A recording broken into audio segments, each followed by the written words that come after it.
အားလုံးပဲမင်္ဂလာပါဗျဒီနေ့မှာတော့ကျွန်တော်တို့က computer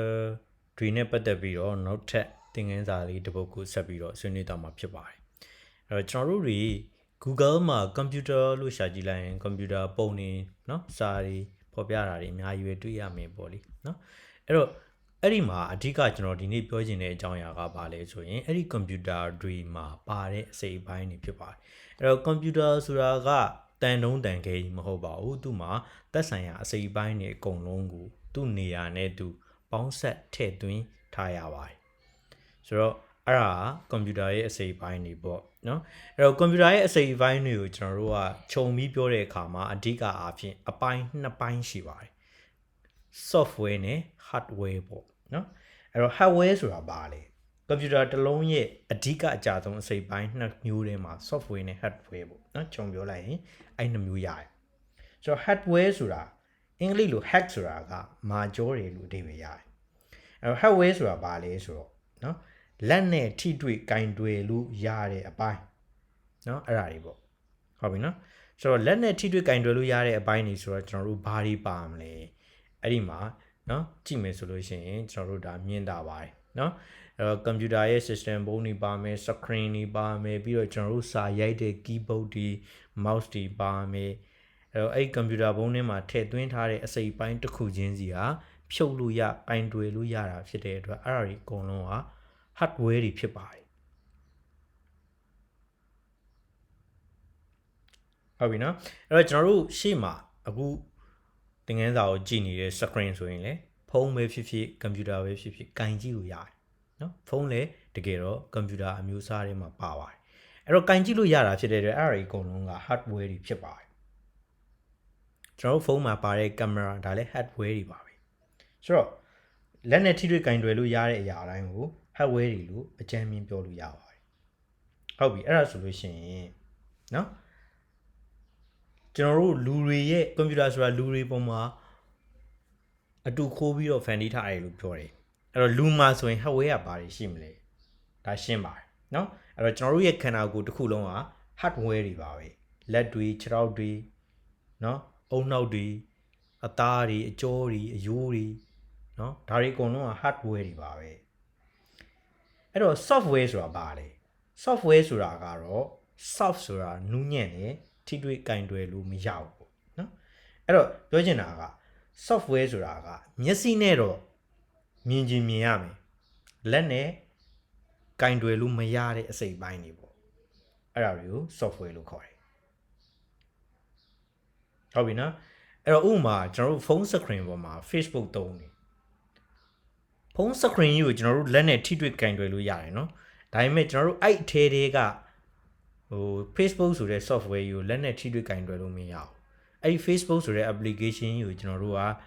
လက်နဲ့နှိုက်ယူပြီးအပြင်ကိုထုတ်ကြည့်လို့မရဘူးကင်ကြည့်လို့မရဘူးကျွန်တော်တို့ထိနေတာတကယ်တမ်းက screen ကြီးကိုပဲထိနေရတာထိလို့ရနေတာ screen မှာပေါ်နေတဲ့အကြောင်းအရာတွေကိုထိတွေ့ကင်တွယ်နေရတာမဟုတ်ပါဘူးเนาะအဲ့တော့အဲ့လိုမျိုးပေါ့မြင်တော့မြင်နိုင်တယ်ဒါပေမဲ့ကင်ကြည့်လို့မရဘူးအဲ့ဒါ software တွေပဲအဲ့တော့ game ကစားတယ်ဒါတွေလည်း software တွေပဲ YouTube ကြည့်တယ်ဒါလည်း software တွေပဲကွန်ပျူတာတွေမှာကျွန်တော်တို့နေ့စဉ်ဒီပါသုံးကြတဲ့ browser တွေပါမယ်ပြီးတော့စာကြည့်စာရိုက်တွေလုပ်ကြတဲ့ Microsoft Office ဘာညာတွေပါမယ်အဲ့ဒါတွေလည်း software တွေပဲအကယ်၍များကျွန်တော်တို့က iOS တို့မဟုတ် Android ကင်တယ်ဒါတွေလည်း software တွေပဲအဲ့တော့ကျွန်တော်တို့ကွန်ပျူတာမှာသုံးတဲ့အရာတွေက software တွေပေါ့ဟုတ်ပြီနော်ဆိုတော့လူခန္ဓာကိုယ်နဲ့ပြန်တွဲကြည့်ရင် hardware ဆိုတာလူရဲ့နော်ခန္ဓာကိုယ်ကြီးတစ်ခုလုံးမှာရှိသမျှအရာတွေက hardware ပဲအဲ့တော့ထိတွေ့ကင်တွယ်လို့မရတဲ့ software တွေကဘာတွေရှိမလဲလူတွေမှာစိတ်ပညာအတွေးခေါ်ဒါတွေက software တွေပဲအဲ့တော့ကျွန်တော်တို့ရဲ့နော်ဒီကျွန်တော်တို့မှာကိုယ်ပိုင်စိတ်ရှိကြတယ်ကိုယ်ပိုင်သိတဲ့အသည့်အတွေးခေါ်တွေရှိတယ်အတတ်ပညာတွေရှိတယ်အဲ့ဒါတွေကိုကျွန်တော်တို့ကင်ကြည့်ရင်တော့ကင်လို့ရမှာမဟုတ်ဘူးနော်မြင်လည်းမမြင်နိုင်ဘူးနော်အဲ့တော့တိုးတော့အဲ့ဒါတွေက software တွေပေါ့သဘောနော်ဆိုတော့ဒါမျိုးပါပဲဟုတ်ပြီနော်အဲ့တော့ကျွန်တော်တို့ပြန်စဉ်းစားကြည့်အောင်အကယ်၍များကွန်ပျူတာတစ်လုံးက hardware တွေပဲပါပြီးတော့မြည်သည့် software မှာမပါဘူးဆိုရင်ဘာဖြစ်မလဲဥပမာလူတစ်ယောက်မှာเนาะ hardware ဖြစ်တဲ့ခန္ဓာကိုယ်ကြီးတစ်ခုလုံးရှိနေပြီမြဲ software ဖြစ်တဲ့စိတ်တွေအသိတွေเนาะအတွေးခေါ်တွေဘာမှမရှိတော့ဘူးဆိုရင်အဲ့ဒါအသုံးမဝင်တော့ဘူး dead body ဖြစ်သွားပြီเนาะဆိုတော့အဲ့လိုပါပဲကွန်ပျူတာကြီးကိုလည်းကျွန်တော်တို့ကဒေါ်လာ1000ချီပေးပြီးဝယ်လာတယ်ဆိုရင်တော့မှဘာ software မှာတင်မထားရင် तू ကဒီအတုံးခဲကြီးအဖြစ်ကနေပြီးတော့ဘာမှထူလာမှာမဟုတ်ပါဘူးเนาะတန်တူတန်စားတွေစုပေါင်းထားတဲ့ device ကြီးတစ်ခုအနေနဲ့ပဲဖြစ်နေမှာပါဟုတ်ပြီเนาะအဲ့တော့ကျွန်တော်တို့ဒါဆိုရင် software နဲ့ hardware ကသဘောတရားကိုနားလည်မယ်ထင်ပါတယ်เนาะဆိုတော့ဒါကကျွန်တော်တို့ဒီ software နဲ့ hardware ရဲ့သဘောတရားလေးကိုအကြံဉာဏ်ပြောပြတာပါเนาะအဲ့တော့အလွယ်ဆုံးပြောရရင်ကျွန်တော်တို့ကွန်ပျူတာမှာကွန်ပျူတာကြီးတစ်လုံးဖြစ်လာဖို့အတွက်ပေါင်းဆက်ဖန်တီးထားတဲ့ screen တွေကျွန်တော်တို့ကွန်ပျူတာတွေမှာတွဲပြီးသုံးတဲ့ mouse တွေပြီးတော့เนาะတခြားထိတွေ့ကင်တွယ်လို့ရတဲ့ပစ္စည်းအကုန်လုံးဟာ software တွေ hardware တွေပါပဲအဲ့ဒီ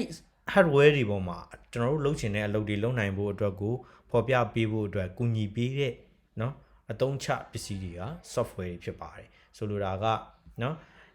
ဒီကွန်ပျူတာကြီးမှာကျွန်တော်တို့ဒီလိုလေးနှိပ်လိုက်ရင်ဒါလေးပွင့်လာအောင်စသည်ဖြင့်เนาะ screen တွေပေါ်မှာပွင့်လာအောင်အဲ့တော့ login ဝင်လိုက်ပြီးတာနဲ့ကျွန်တော်တို့သုံးစရာတွေ ready ဖြစ်အောင်လုပ်ပြီးတဲ့ operating system ကြီးအဲ့ဒါတွေအကုန်လုံးက software တွေဖြစ်ပါတယ်ဆိုတော့ကွန်ပျူတာဆိုတာ software တစ်မျိုးရင်းနဲ့လည်းမဖြစ်နိုင်ဘူးလို့ hardware တစ်မျိုးရင်းနဲ့လည်းမဖြစ်နိုင်ပါဘူးအဲ့တော့ hardware တွေ software တွေကိုအချိုးညီညီပေါင်းစပ်ထားမှဒါအသုံးပြုလို့ရတဲ့ကိရိယာတစ်ခု